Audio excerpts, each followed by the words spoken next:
Namaskaram to everyone.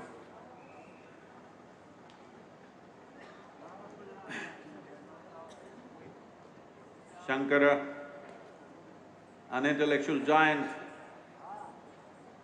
a genius of linguistics, above all, a spiritual light, pride of India. But we have special pride that he is from the south.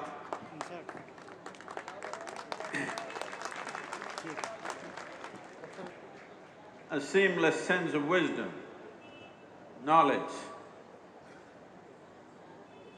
and a shining light for humanity. How do you produce such a man? Obviously, if someone has to show that level of wisdom at a very early age, in that brief span of life, he walked the length and breadth of this nation. We all came flying today, but he walked from the southern tip of India to here and further up and east and west.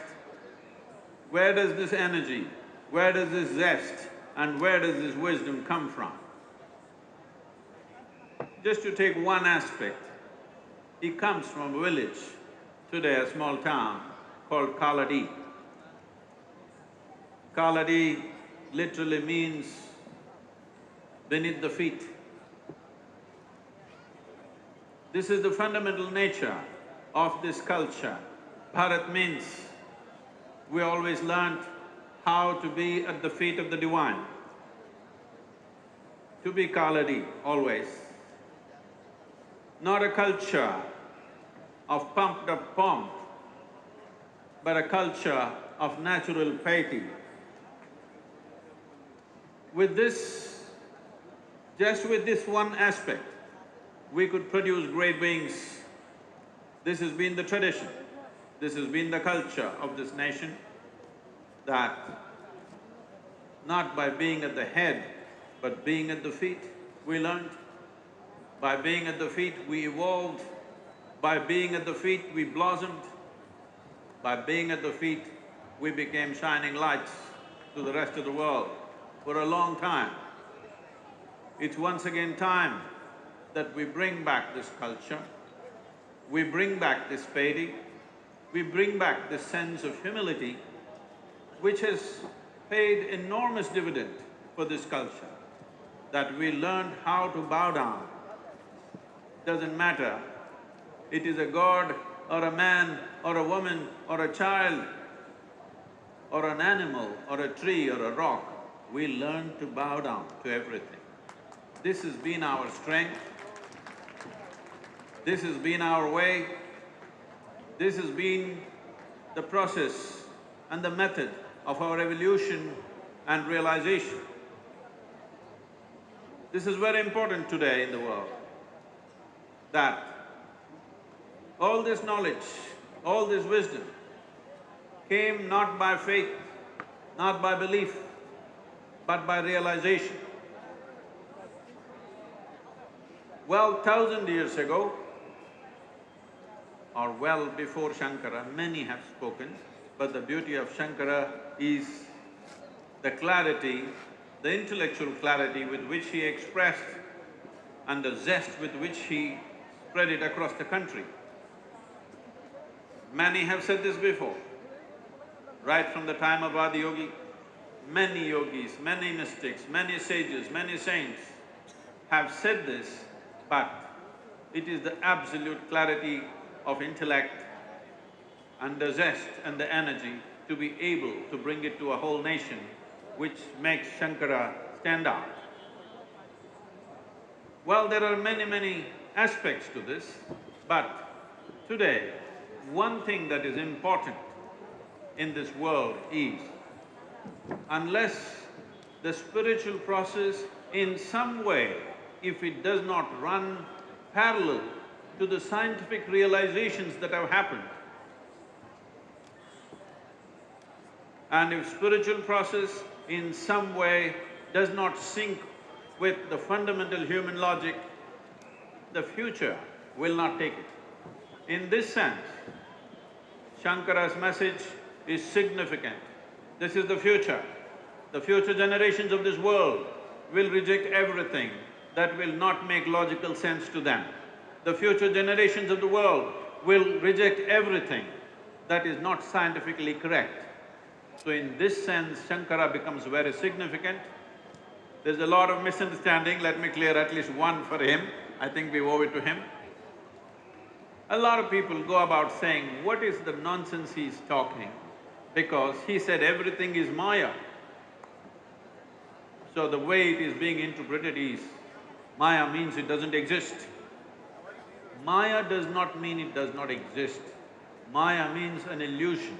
Maya means you are not seeing it the way it is.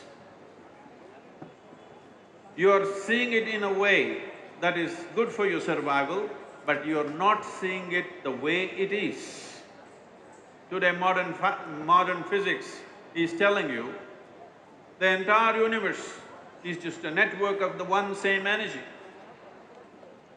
When we say Maya, here we are with this body which seems to be solid, but every day, because of the food that you eat, the water that you drink and the air that you breathe, 7% of this body is being exchanged on a daily basis. That means in 2 weeks, your entire body is gone and you have something new in the system. The atomic substance in this body, nearly 100% of it is gone in 1 year's time. This means every year you have a completely new body in a very fundamental sense. But in your experience, it looks like it's the same thing. This is the Maya. Similarly with the rest of the existence, the way you're seeing it, the way you're perceiving it, the way you're knowing the world through 5 senses is completely off the mark. This is the illusion. When we say a mirage, if you're driving on the road in the highway, you will see far away there seems to be water.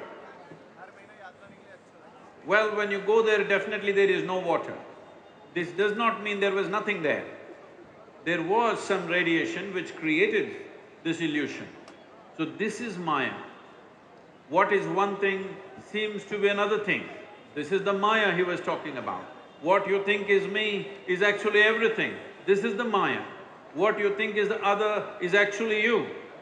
What you think is everything is nothing too. That is the Maya he's talking about. Today modern science, after a long haul, has come parallel to what Shankara was talking and many sages of the past were talking. So this will be the future of this world. There's a very beautiful story in Mahabharata that all of you will know. I'm going back to Kaladi because we come from the south, we are at the feet of Bharat Mata and it has paid off very beautifully for us in so many ways. You remember the story that every grandmother must have told you, that when Arjuna and Duryodhana went to seek support from Krishna for the Kurukshetra war, one stood at the head, the other chose to stand at the feet. That made everything. That decided. That afternoon, when Arjuna stood at the feet, he won the war. This is the significance of this nation, that by bowing down, we rise. We don't rise by elbowing our way. We rise because we bow down to everything. Because our essential nature is this, we are Kaladi. Shankara comes from the village called Kaladi. It is very, very symbolic and important. And now being in Madhya Pradesh, the heartland of India, well, Shivraj ji is trying to turn this into the spiritual heartland because it's time. It is time the spiritual wisdom comes down from the mountains into the cities, into the towns, into the villages, above all, into the hearts and minds of people.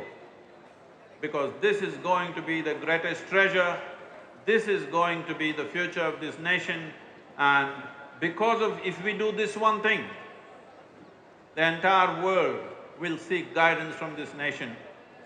It's very wonderful today that once again they have reignited the spirit of Shankara in this part of the country. I'm sure it'll spread to the rest of the world. Thank you very much.